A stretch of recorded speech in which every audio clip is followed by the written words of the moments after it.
Hello, hello, hello, and welcome to the new normal. That's right. This is how we make television now, all the time. I mean, this has as higher production values as The MASH Report, Have I Got News for You, any of those shows now. I mean, the bar has significantly lowered, but do any of those shows have my bookcase? No, they don't. So in a way, you're getting extra now. Now, today on the show, we have the fabulous Aisling Bea. That's our very special guest. I've washed my hair especially, and I've let it go into a beachy wave by putting a salt spray into it. This is the kind of grooming that you can expect all week. I'm just going to pop this on and see if I can go live with Aisling Bea. In 5, 4, 3.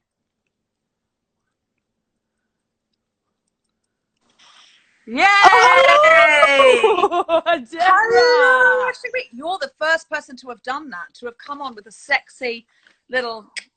Well, I'm out for the evening, Debs. We're on our little gals' night out, aren't we? I mean, we're basically out on the town. We're out on the town, Debs, and I'm not wearing any trousers. Yay!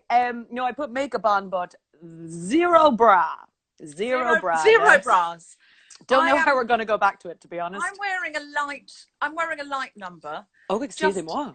I think once I put a dress on, it just feels right. It just feels right. The rest of the day, I have a sports bra because I've done some exercise. I know. Yeah. Don't go on about it. Shut up. Yeah. Oh, right, Debs. Training for the Olympics are next year, are we?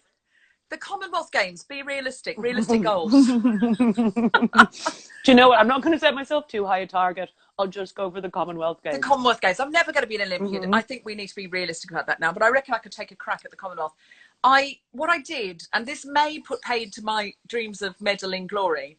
Yes. Yesterday, I was taking a Zoom call on my big round chair in the window. Ooh. Now, big round chair. I like to sit on that with a little bit more like a womb basket, you know, like a little bit more... Kind of cute, kind of adorbs, yeah. Imagine me being adorable on a round chair in a baby. I don't even have to imagine. I'm seeing it right now, Deborah. I mean, and then my Deliveroo rang on the doorbell because they do that thing where they stand well back and sort of throw the food and run. Mm-hmm. And I got up quickly because I didn't want to keep them waiting and ran across the room, not realising my foot had gone to sleep. So Deborah. So then I sort of fell and sprained the side of my foot. Oh, and Deborah. My Commonwealth Games dreams might be coming. Still do it. You're going to be the cool runnings. Well, it's the Commonwealth Games. I still did my Zoom personal training today, but we did a lot of core work, nothing on the feet. Yeah, none of that classic foot exercises you normally love. Well, just much. No jumping around. I can't really wait on it. So I was so scared that living in a house so as not to put a burden on the NHS, and I'm so bloody clumsy. I was trying to always just move about really carefully so I didn't burden the NHS with any stupid injury. And I've gotten so many cuts on my feet and my hands. And the other day I tried to do a squat and I pulled my lower back and my arse muscle. And I have a broken arse, but I cannot go to the NHS at the moment with a broken arse because it's just too, I'd be too much of a stupid burden. No, yeah, that's what I thought, because Tom was saying, can you move your toes? And at the point I couldn't. He was like, oh God, if you've broken something and we have to turn up at an NHS hospital that's full of because COVID, you tripped running for your Deliveroo. Firstly, burdening them. Secondly, exactly, literally running for my Joe and the Juice. And secondly, I'll get the virus if I go into a hospital, probably, because it's full of it. So anyway, it's fine. But my feminist dance instructor, shut up. She's amazing. Feminist dance instructor. What makes her a feminist dance instructor? She's got a program that actually I think we're going to all do a class with her on Zoom. Oh, are we? Yeah. And it's called Hello, everybody who's tuning in, by the way. Hi. Yes, hello. I'm not probably reading the comments, so maybe I should. Hello.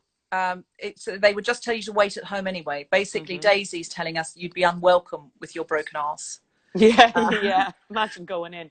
Hi, could you have a look at my arse? I kind of squatted too hard trying to train myself for the Commonwealth Games. I squatted too hard. They'd be like, sure, we've got all the fucking time in the world, lady. Take a seat. You can't sit down. We see that. Of course. So yeah, she does something called I think it's called in her. and it's my cat popped up. And it's sort of letting you free yourself, you know. As I explained to you the other night on a house party, Aisling, I just want to get it to live a little bit more of my hips, because I think my jokes tend to be from here up, and I need to get my jokes into my hips. Oh, really? A bit of badum-tish in your walk.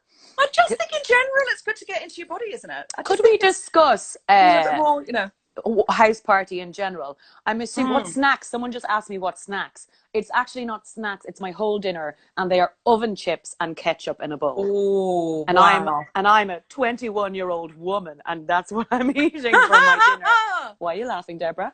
I'm having oven chips for my dinner, big crispy oven chips with a load of ketchup on them, and that all I want is yellow foods at the moment. I'm not all I'm pretty much eating. You do what you need to do. I read an amazing thing about trauma today, about how all of our responses are valid responses that come, it's how your personality, so everyone's a bit odd and a bit different, a bit heightened. Yes. But some people are going, you need to calm down, and because that's what they need to do. And some people are going, you need to keep creative, because that's what they need to do.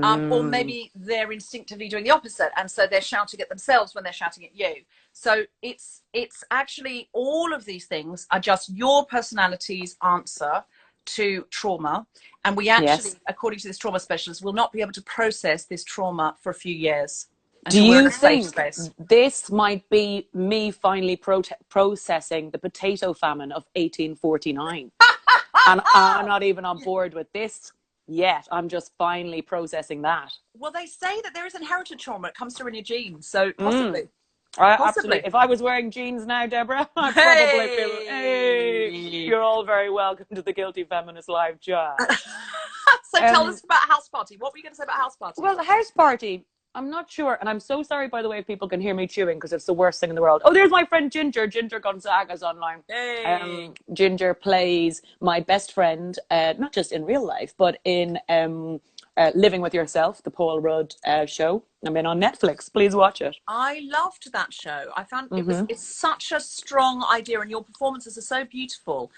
And because you're both very, very good actors, it elevates it from high concept comedy about a man who basically has a clone into something that's very, very relatable and full of heart.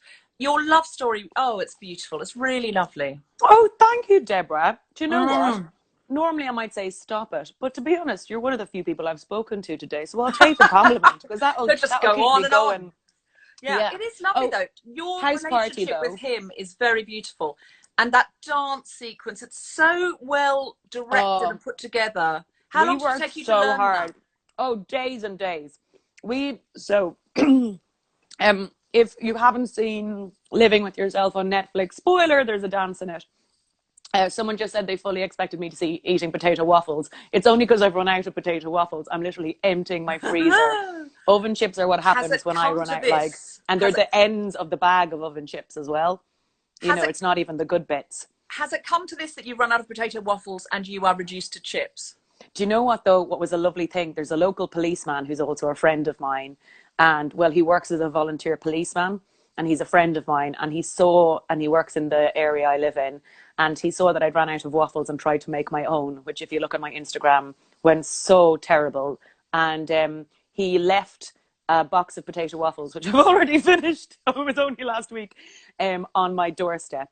And that is the sort of police force I want to see more of in this country. I could get behind that more than some of the other stories I've heard about the police. You really could. But back to the dance. So back to the house. Val and John, who directed Living with Yourself and also directed things like Little Miss Sunshine, and they're a husband and wife team, and they're amazing. They saw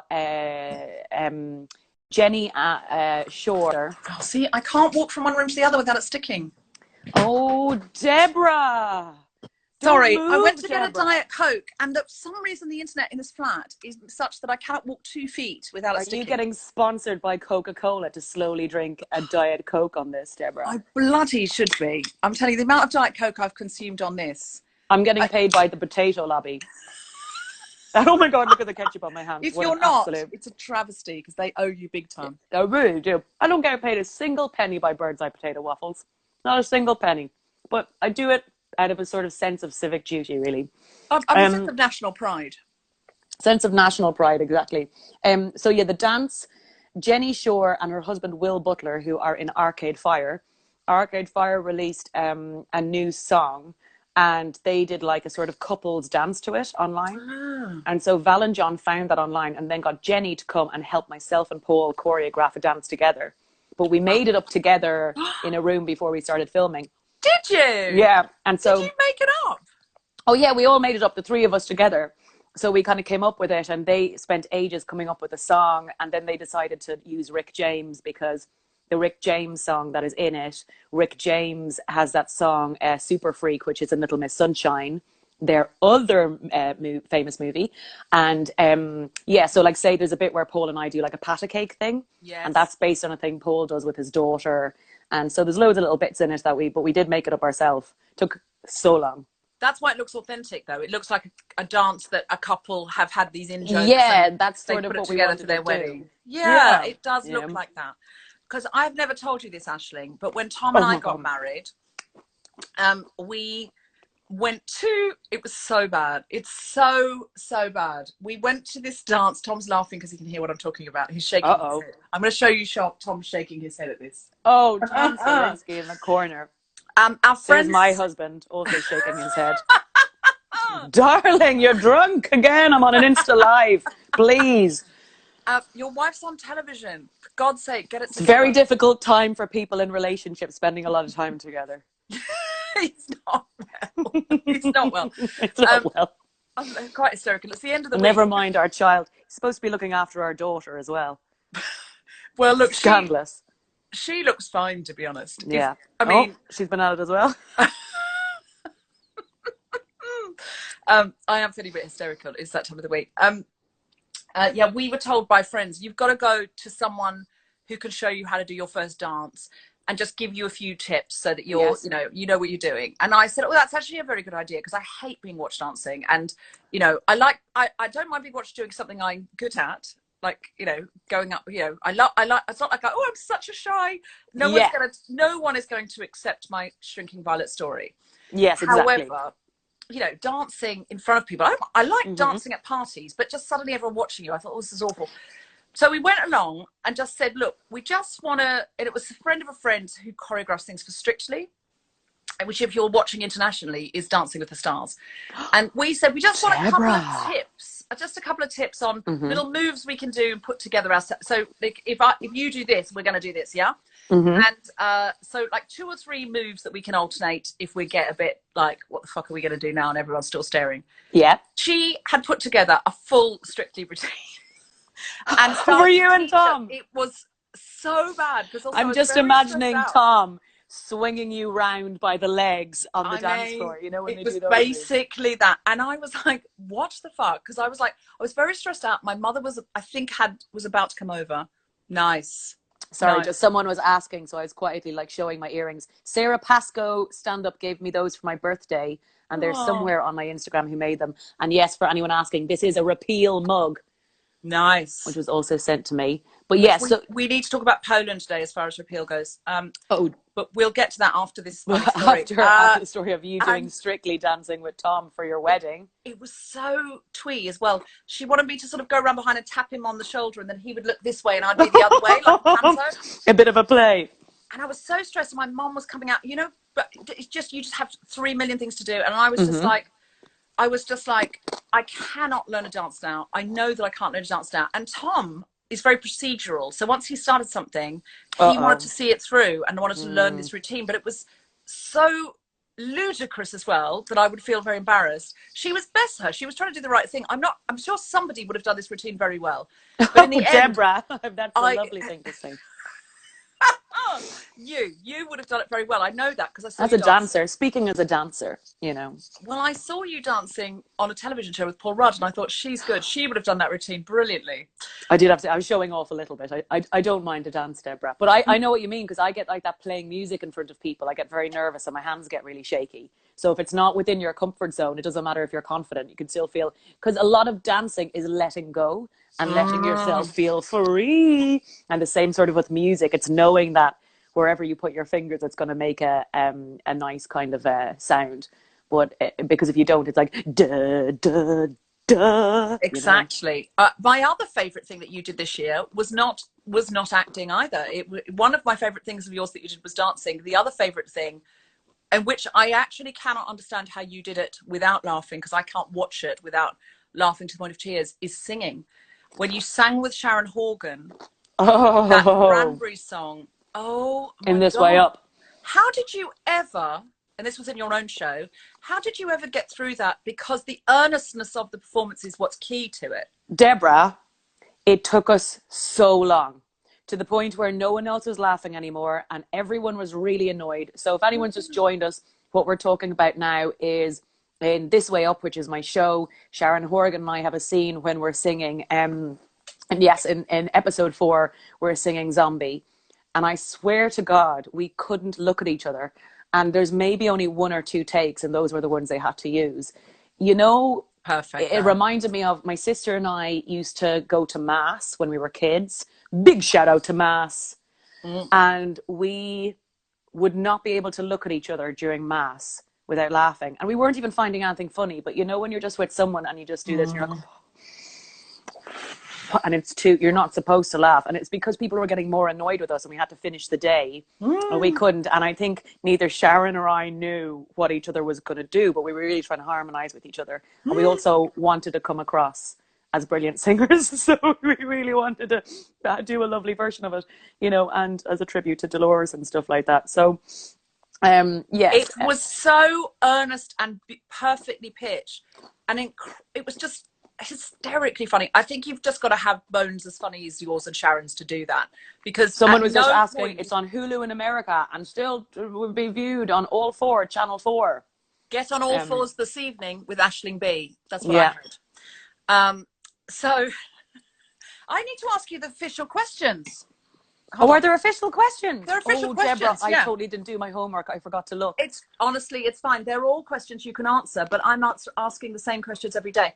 But do you know what? Can I just say, in fairness to oven chips, you might think you're getting the end of the bag, right? But actually, it's the shitty little bits from the end of oven chips that are actually... You're absolutely right. It's those really crispy, tiny bits. That's right. You're absolutely right. You're not wrong. Absolutely. Has this crisis... Thank you, everyone, being lovely, by the way. A lot of people being very nice about the show. Thank you very much. Somebody also said that I was pretty, and I noticed. Thank you, Deborah! You were so humble to not have acknowledged it at the time. It's clocked. Deborah! It's clocked. No, you're not just a library girl. You're a head cheerleader. What if I shook my hair down at the same time? What if I did that at the same time? I've only got one hand, so I can't. But look, I'll try and do it all in one. Deborah, I just got a giant boner. It's inconvenient because you're not wearing any pants. Now, I'm wearing like pants. I'm just not wearing full trousers, so it's like a short. For some reason I meant American pants that someone said the other day. Got a bit Hollywood, Debs. Go on. Are you? I know I'm so Hollywood. Are you having any I'm a feminist but moments lately because of the crisis that you may not have had before? So I'm a feminist, but I genuinely am interested to see where the waxing situation goes. I may order some home wax and just see what I can do, but I just know I'll have hot wax poured all over and I won't be able to do it. I won't be able to rip it off. I suppose I'm personally not a waxer. I'm a depilatory cream, you know, a bit of an imac gal. Oh, so you can do it yourself. Legs. What I've found is I've been keeping my legs unhaired for myself. And that's what I wanted. But the middle gal, the gal we all know and love downstairs, she's just letting it all go free. So it turns out I was only ever doing that for other people, not for myself. So down there is, you know, kitty cat on the street. No owner, never been groomed. Kitty cat on the street, no owner, never been groomed. Are you suggesting you have a feral vagina? I mean, there's no suggestion about it, but I'm not going to show it today because, you know, we could make a lot of money for charity that way if we actually did want to display it. But I need to let you know now, it's important information to have, that Hannah from the merch store every day watches this and she picks something that the guest says that's funny. She puts it on a t-shirt and then she sells it, and you, or if you prefer another comedian who's struggling to pay their rent, gets that cash, all of the cash. The merch store don't take any profit. It's all Charity. It's all done on demand, and it can go to Yes. Europe, can go to another performer. I feel like you may have peaked very early. What was it? Kitty cat? I can't really remember. On the street. We can with play it no back. owner. We'll save it. Definitely no owner is the big thing. No one to groom it. Feral kitty. You know, but happy, Deborah. It's the summer. Doesn't Happy need a feral home. kitty. It's warm outside in the evening. Full moon at night. Doesn't need an owner. You know. It doesn't. Is that a safe place for that kind of cream? Because I feel that cream's quite burny. I would wax down there. Yeah. Yeah. It is. It's a safe place for that cream. Okay, well, maybe I'll order some of that cream. The firemen have not been called as of yet, Debs. And to be honest, right now, you cannot call emergency services because you've put too much cream on your feral kitty. Yeah. It's just not going to wash. No, I watch it. I put the garden hose down there, you know. Do you have any It's not like a feral cat in that sense, and that it doesn't lick itself clean. Oh, come on. It's only the early evening. I'm sorry about that. What did somebody say? Oh, no. Okay. I've never been reading that out. I'm not reading any of these out. People are wanting kitty t-shirts, though. They're already selling like hotcakes. Printed. Do you have any coping strategies to stay emotionally or mentally stable during this time? Because you're quarantined alone, yeah?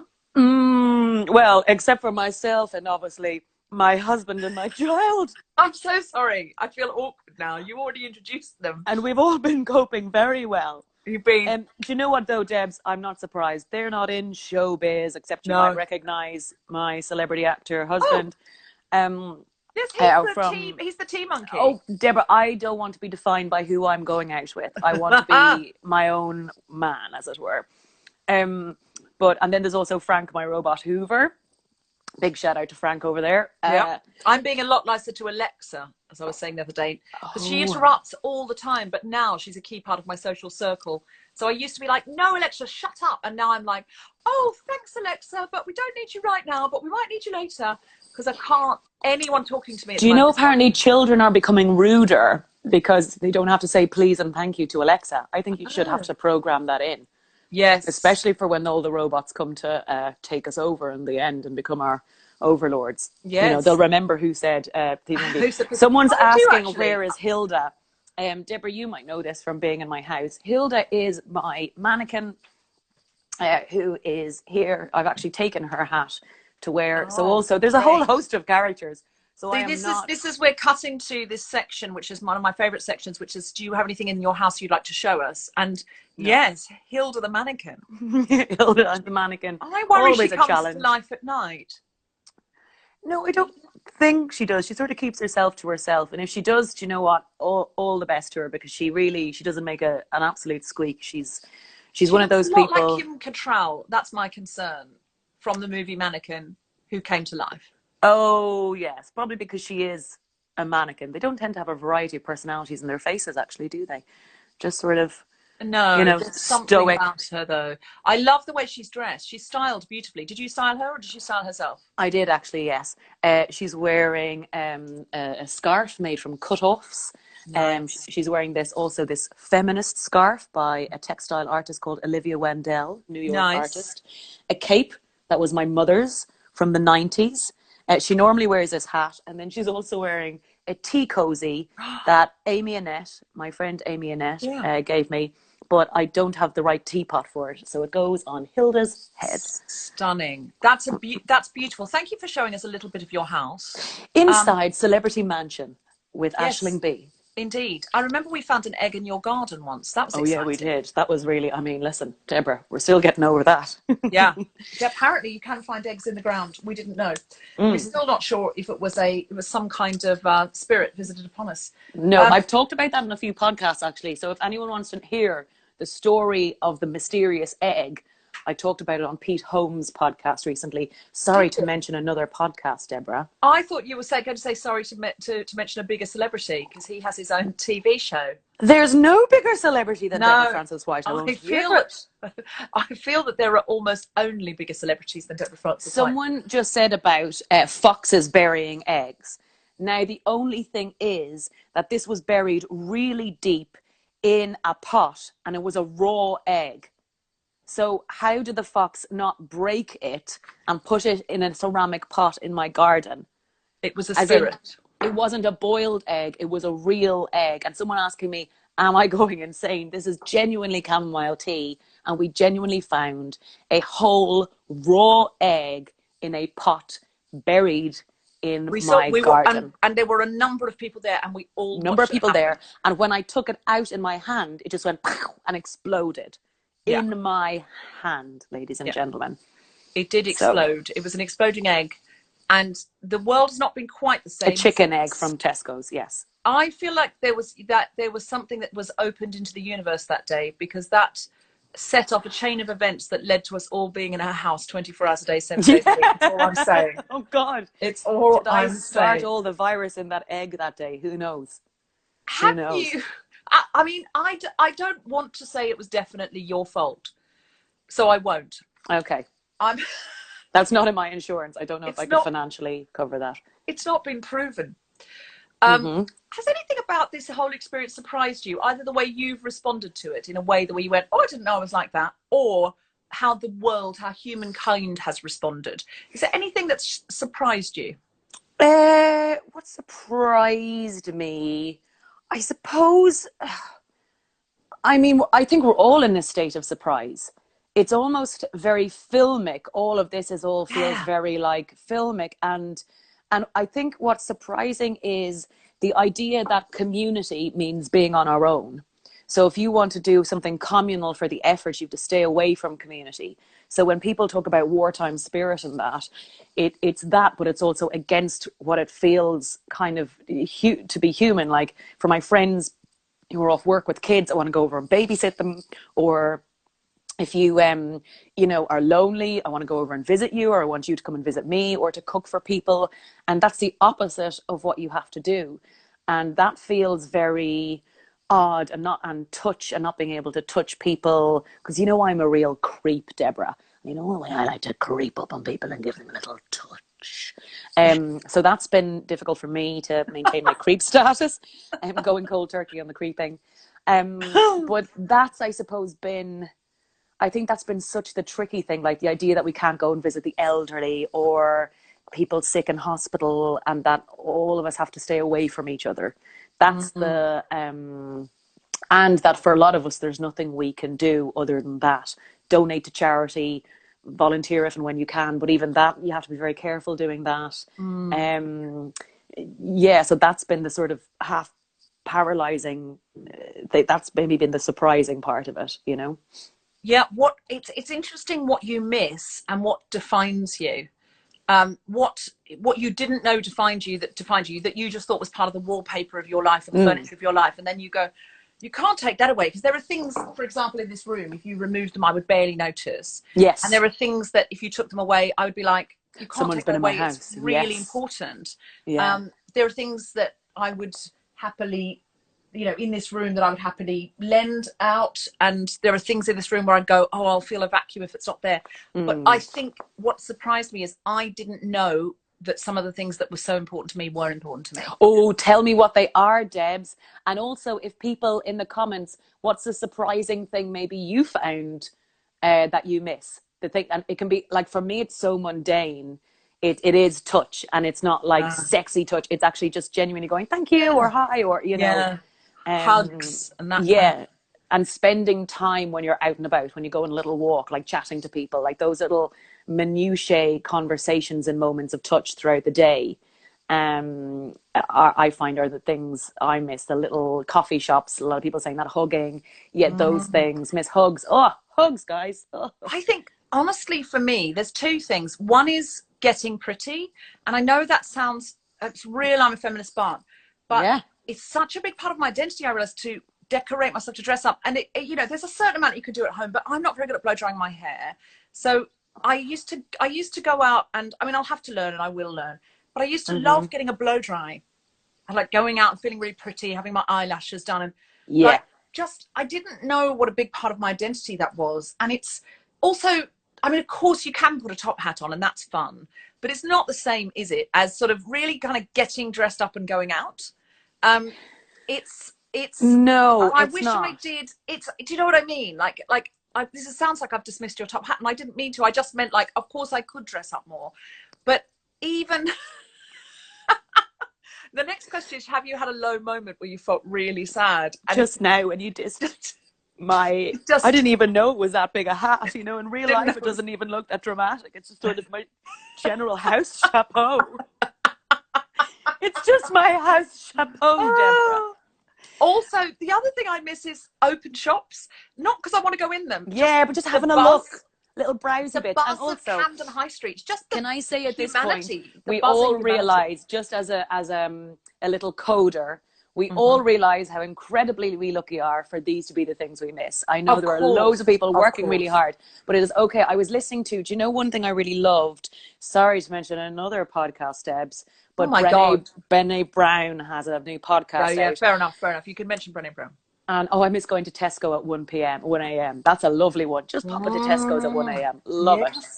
A late night Tesco. Little late night Tesco's. But Brené Brown was talking about comparative suffering, that you don't have to compare your suffering all the time to someone else's bigger suffering, that you can own your little moments of sadness just in the day, go, oh God, I miss hugs. And that's okay. Or I miss physical contact, or I miss getting to see my friends or my family or my lovers, you know, and whoever those are.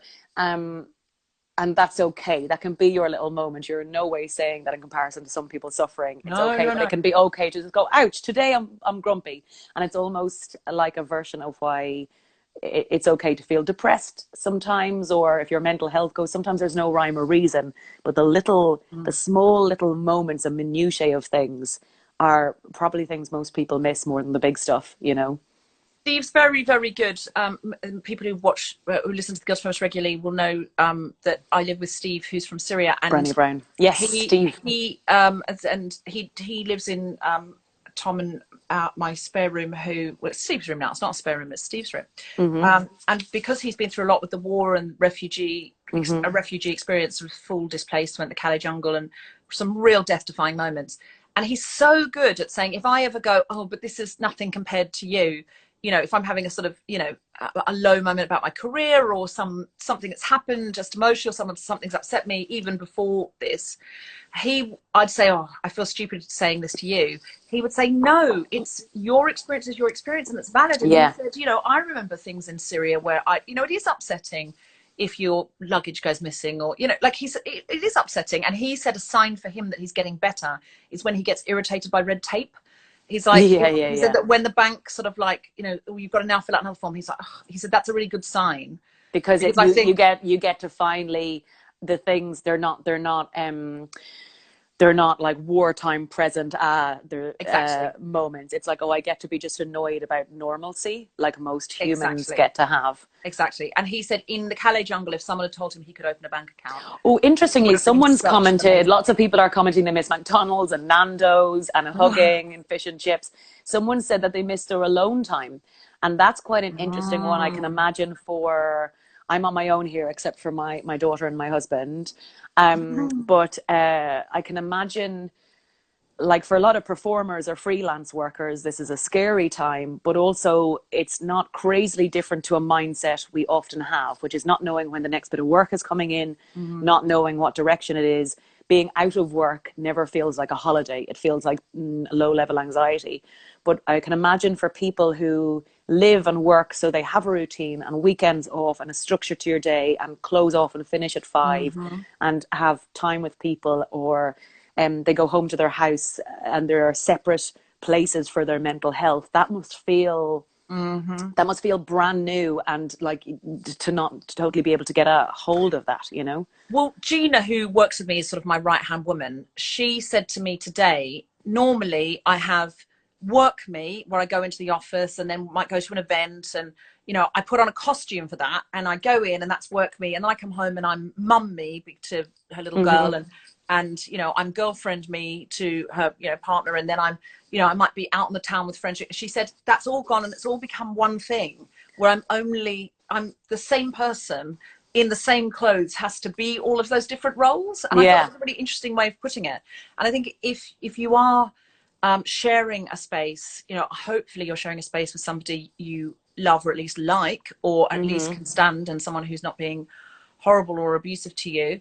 But if you are not in an extreme situation, I think you can still get that tension of, please go out for your walk and I'll stay home, then I'll go out for my walk when you stay home, just so you get a little bit of alone time. It's important. It's really important to have that. Can I ask you, this is the most popular question of the day. And thanks for everyone being nice about my hat, by the way, particularly because Deborah Frances White recently slighted it. I only said how wonderful it was. I thought this was a guilty feminist, not RuPaul's Drag Race there, Deborah. I didn't realize there was going to be non-stop shade on the show. I'm so sorry. I accidentally slipped into fashion police. My inner Joan Rivers came out. No, I love that top hat. It's giving me life. I'm just saying, you can do fun things like that, but you can't sort of put on your little black dress and just sit at home. It's weird to do that. So I miss my little black dress. But a fun hat is a great thing to do to make you feel like you're dressed up for a minute. Fun hat, no trousers. All top hat, no trousers. That's Aisling Bea. That may well be a t-shirt. All top hat, no trousers.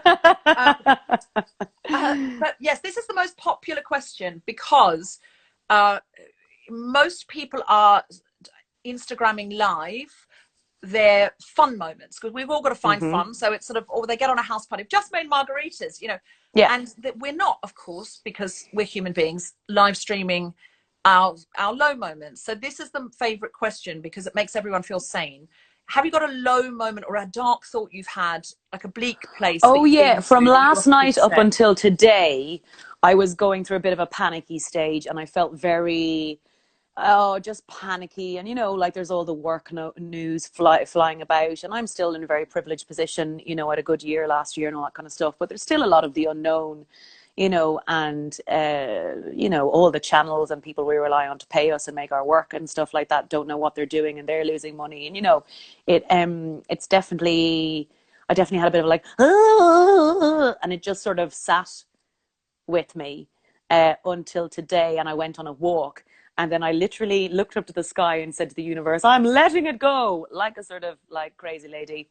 And then I turned the corner, and my local pub, which had been closed down, had opened up its door with a table and was selling beers that you could take away with you. And I bought one, and I was like, okay.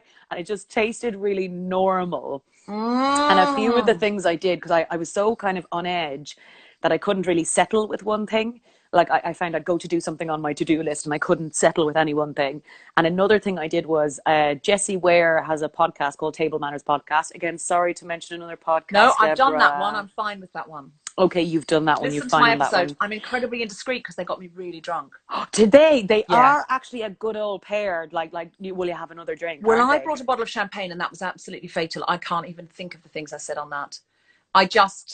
Deborah with a couple of glasses of wine, ladies. I didn't filter enough. But they sent me their new cookbook, which I love, and I just decided to look through every recipe page by page, and there's lots of nice little things that Jessie and her mum Lenny have written in it, and it wasn't like a whole book where you had to focus or something.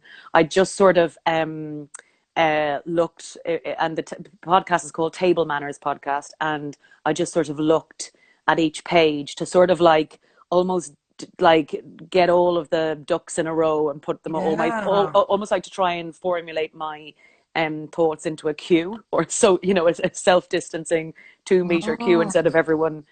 So that's been trying to find, because that's hard to do in a house on your own without like your normal outlets. Like you can't just, I'll just go wander around the shops, because that's kind of socially responsible. So I think what's been interesting about this time is it's very scary for anyone with physical pre-existing conditions.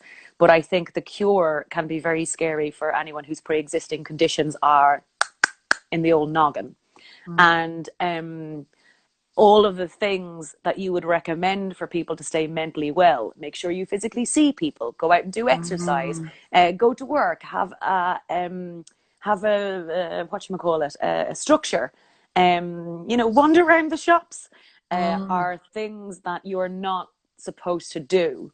And so it is a little bit of a tricky time to try and find your other self-soothers in those moments. And but that literally looking through that cookbook page by page, it required so little of me to just look at a picture and food. And that's where it was done. And the other thing I watched was Angela Scanlon has a BBC show called, I can't remember what it's called, but it's about doing up a house. And it's just a makeover before the house needed fixing and after it, and it's done up and clean. And the sort of programs are just real small little things. That's it's a really good structure. idea. A lot of people are saying that they miss structure. Just and even looking at structure, like a recipe or a before and after. It's just something. Do you know, and I did share it today, and not, because I'm your mate sharing your show, but it really came back to me in This Way Up, the show where we're talking about you doing the funny song with Sharon Horgan. That the themes of that at the moment are so relevant. If you are feeling low or lonely, but you want to watch something that's going to catch you and something that's going to also be very funny, it's a great show because it's so much about loneliness, and it is so much about, the scene that sticks out to me more than anything is the scene where Sharon's playing your sister and you go over to see her because you've been ditched by other people, and Sharon's character asks you, Sharon's character asks you if you're going, you've got plans, haven't you?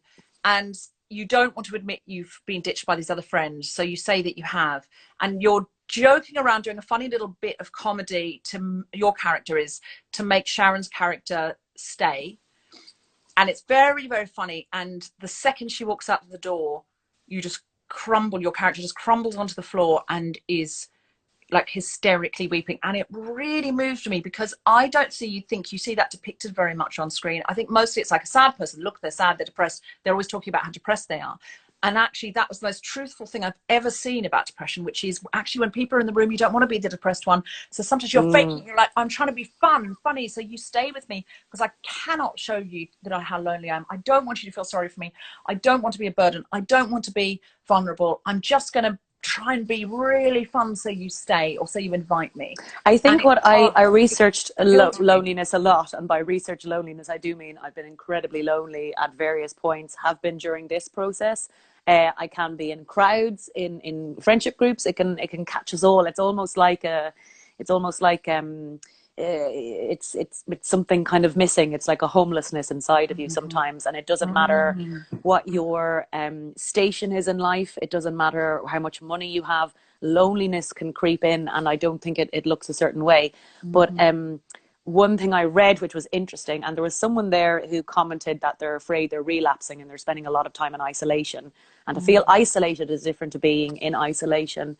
And doing stuff like this, logging into some kind of community, I would say trying to get out for that walk in the house. Like the days I don't need a walk, I'm trying to stay in to take traffic off the streets, stay home if you don't need a walk that day. But if you do, for your own mental health, go out and get your walk. And that is, like, I hate the kind of people shaming, but like there's a lot of people who don't have the benefit of an outdoor space, and like stay away from each other, do your distance, but do go back and connect into the world in some way. Just seeing humanity. I just need to see. Yeah, and it's not always sometimes. the answer.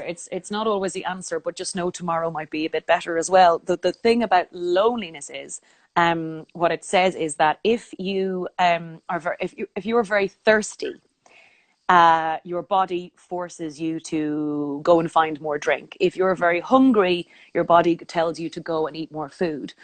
But if you're very lonely, the thing to not do is spend more time on your own. But the lonelier you feel, the more likely you are to shut yourself off, even though the cure is connection. It's not people, it's genuine connection. And because you can be around a load of people and not feel connected. So some people should be able to take my walk outside. Someone should be able to take my walk outside. Oh, someone can't go walking. Sorry, yes. Somebody also there recommends going very early in the morning. A friend of mine's doing that. Yeah. Just to go at Today, a time when... I made the mistake of going out for my walk around the afternoon, and I felt quite guilty because there were a lot of people out and about. So I kind of just stayed to the back streets and stuff because I just sort of felt a bit like, oh, I'm clogging up the streets. Yeah, I try and go at off times, but sometimes it's so sunny at the moment. This Easter weekend, I can't walk because someone else can have my walk because my foot's ruined now. You But should do walk vouchers where it's like, hey, I'm not taking my walk today. Do you want my walk? Walk swaps. Well, someone came on and told us that in Spain you have to have a dog to go for a walk now, and so people are borrowing dogs. People are going, I need a walk. Can I please walk your dog? Can I take your dog? And actually, there's a few volunteer services where you can volunteer to walk people's animals and go to the shops for elderly people and stuff like that. I know my area in Islington has been quite good at popping little things through everyone's doors so you can connect with people. Someone there said as well, you don't always understand your own loneliness. And that is so bloody true. That's almost the worst one. When you miss someone and you're lonely because you're like, oh, I'm missing my mother. Then you're like, oh, there's my friend Sabrina Jalise is saying hi. Yay. Sabrina Jalise is an amazing Canadian stand-up who lives in LA. And if you want to see the cutest child in the world, please look at Sabrina Jalise's podcast. Her son is the cutest thing you'll ever see in your life. Are you recommending another podcast? It's called The Goody Goody. I know. And I talked about our exploding egg on her podcast as well. One remark about your hat, and you have just basically, I'm going to ask you now, can you recommend any books? And by books, I do not mean podcasts. Oh, so love you. And there's my friend Kitty as well. God, sure, all the gals are here. Books I recommend. Oh, do you know what I listened to? The audio of Marion Keyes' new book, Grown Ups. Is the audio of a book like a podcast, Aisling? Have you secretly recommended a podcast? No, because it's fiction, Deborah. A cheeky little bit of aural listen, you know. Fine. Yeah, it's not cheating if it's in your ears. There's your t-shirt. Three it's not women, someone if is. In your ears. Oh yeah, Deb's book. Oh, I recommend Deborah Francis's White Guilty Feminist book. Oh, what? That's so kind of you. It's not cheating if it's in your ears is a great t-shirt. And it's not cheating if it's in your ears as well. It's going to sound a lot ruder than you meant it to. So Marion Keyes, great recommendation. Hazel Hayes, someone just recommended Hazel Hayes books. Hazel Hayes is a young Irish author, and I read her book before it came out. She was looking for quotes for the front of it, and I did it without being need to be pushed at all because it's brilliant. It's called Out of Love, and it's kind of, it feels a bit like Ordinary People, Marion Keyes, David Nichols One Day sort of thing. Raven Smith, really funny. I haven't read it yet, but that's Trivial Pursuits is one as well. If you would like to see me reading from Raven Smith's book in the bath, you can go to my Instagram at DF Pornhub. Oh, sorry. And it's called Doing Lines with Raven Smith in the Bath, and I read an extract. He would love you, I know, to read an extract of his book. It doesn't have to be in the bath. It doesn't have to be in the... He will go off if you do that. He probably wouldn't have asked you because he'd think you're too fancy.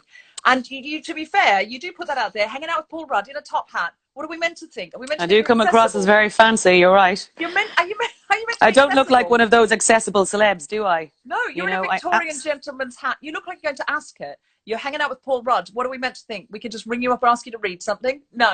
I'm just waiting for self-isolation and lockdown to end so I can go straight to the boxes at Ascot to finish what I started, you know, gambling all of my cash.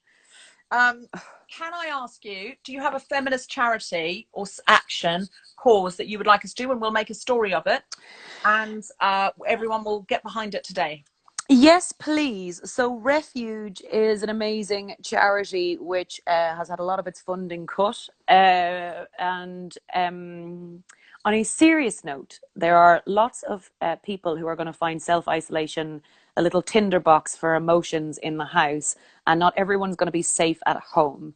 If you are watching in, or if you're afraid for your friends or who you might think they're not in great relationships, it's a very difficult time, and I don't know what the answer is. You can't just pop over and check in that everyone's okay. Someone's mentioning Women's Aid Ireland and also Refuge here in the UK. But I would And say try and check in with people on FaceTime or Zoom if that's possible, because with yes, WhatsApp, people can say I'm fine and you can't see their face. exactly, but also not everyone's able to get to a phone, and so it's very complicated and very tricky. I would say I'll post them later as well, and I'm sure the Guilty Feminist does. Currently on Rob Delaney's, there are all of the phone numbers for different places that you can call, maybe when you go on your walk if you need to. So I would say Refuge and Women's Aid in Ireland, and do keep an eye out and an ear out for your friends. If your gut instinct is telling you, you know, keep poking and ask gently, because not everyone's situation is going to be as easily sortable. Financial situations, you know, it's a tough time. So that would be Okay. what I would. The authors, the Irish authors I mentioned were Hazel Hayes and Marion Keyes, two authors. Hazel Hayes' book Out of Love it's only available for pre-order currently now. Okay. Marion Keyes' book is lovely. I'll put up a story for Hazel Hayes Out of Love for Blackwell's, where you can pre-order it. I'm sure we're trying to link to Blackwell's or other independent bookshops. Oh, great! Yes, yes. Just because it's. There's Catherine Ryan.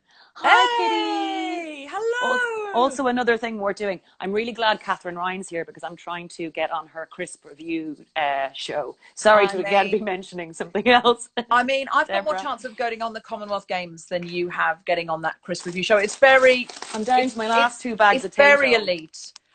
It's very. I really Catherine, want to go on. Is there any chance Aisling could special guest? I know it's a very elite show, and I know, but I have to get the crisps to Catherine. Our problem is logistics at the moment. So if anyone's watching from Tato, we need to get some cheese and onion from the Republic, not from the North, which is a different type of cheese and onion, over to Catherine's house and over to my house. She's saying hello, but she's not giving you any commitment on the Tato's front. So just someone saying there, her best friend is bipolar and is finding the lack of an outlet very hard. Yes, I would say that is entirely how to find your.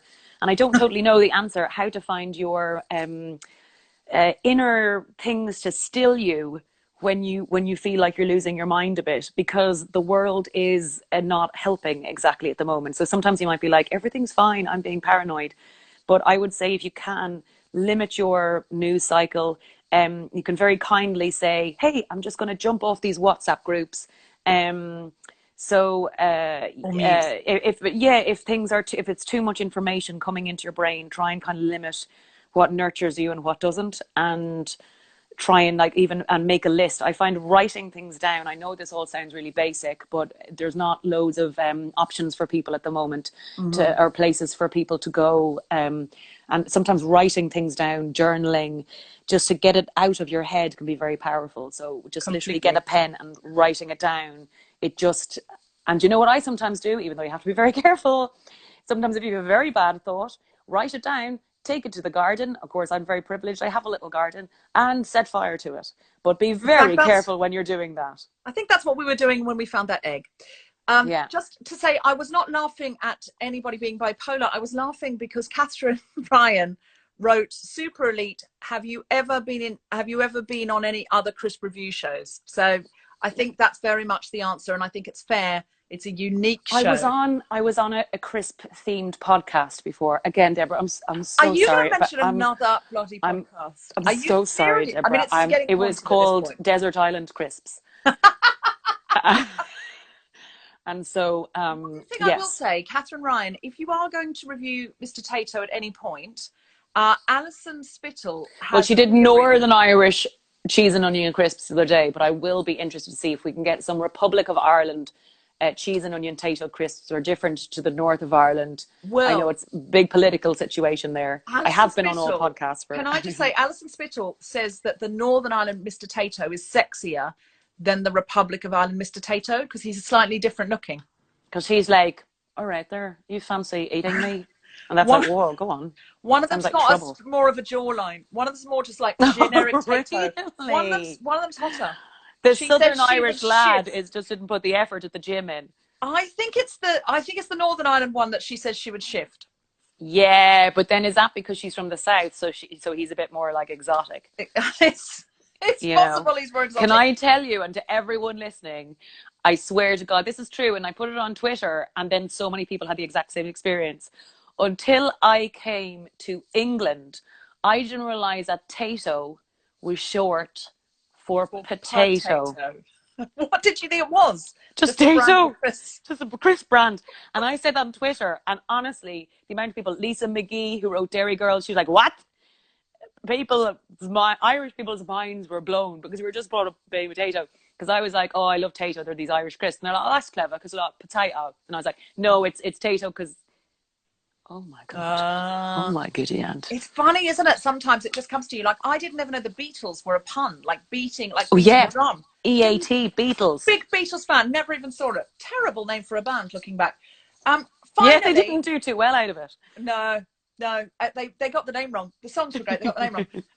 What do you think the human race, this is a big question, and then there's one little funny one. Big question, what will the human race, Deborah, it's going really well. We can edit this bit out. No one's even... Potato. What do you hope Catherine's saying potato is long for tato. That's very, very well observed. Yeah. We hadn't thought Catherine's of that. very clever. Yeah, it's not short. Potato is not short for potato. Well, actually, do you know what, Catherine? Do you know what Catherine potato is short for potato, of course, yes. Do you know what Catherine once pointed out to me? Because I said that I'd once found out that if you get a bikini wax while drunk, it doesn't hurt. Don't ask me how I found that out. I just did. So I thought I could have a chain of waxing salons that are also a cocktail bar. So you go and you have a few, you have the wax. And I wanted to call it Hair of the Dog. Oh, I love that. Right? But Catherine said, Catherine, are you still there? Catherine said, no, it should be called... Is she still there? If she's still there, she'll tell us what she said. Catherine... Can you guess what Catherine said? She said not hair of the dog. Hair of the cat. Hair of the pussy. Yes! Hey! Very, yes. And I was like, you were so right. You were so right. My pal Jan thought banoffee pie was from somewhere like the Banoffee Coast. Sorry, I just realized funny. that. Banoffee Coast. That's brilliant.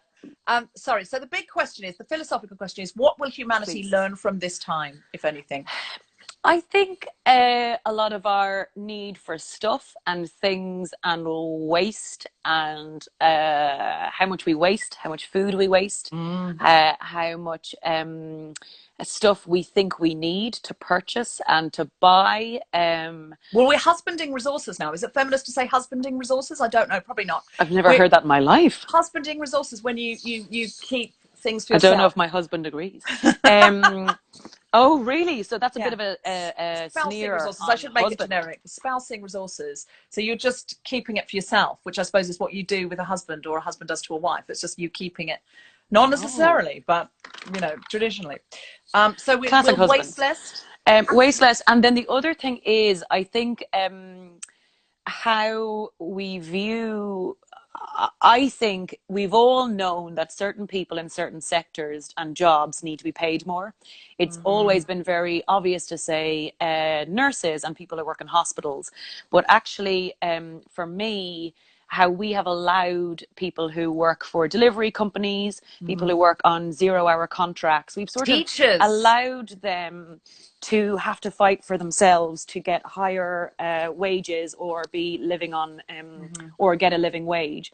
But I would hope after this they will all have our support in not just a sort of like thumbs up in a podcast way, but genuinely we take to the streets. And what do you mean in a podcast way? Are you diminishing? As in like just Deborah, I mean, since you made fun of my hat, I really I don't think we've been getting on.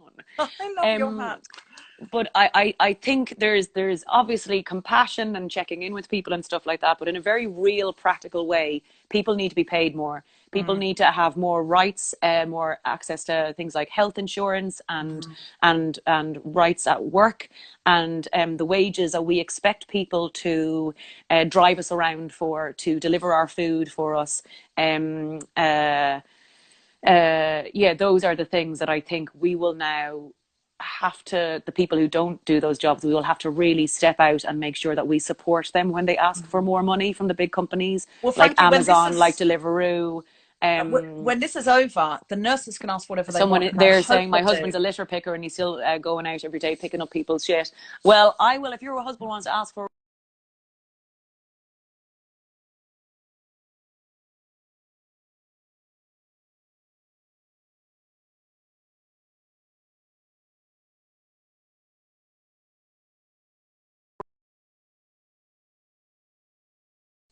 Reconnecting. She's back. Debs, the things I said while you were away. Magnificent. Did you answer did you answer sort of universal secrets while I was on hold? Yeah, I don't want to repeat it though, Debs, because it was kind of a secret sauce. It was magical, a bit like the egg. Finally, if quarantine was over right now, what was the first thing you do? What are you desperate to do? Oh God. Well, to be honest, today when I bought that beer from my local pub, I got so giddy. I walked back with a beer in my hand, and I felt like I'd gone to like Glastonbury. I was like, so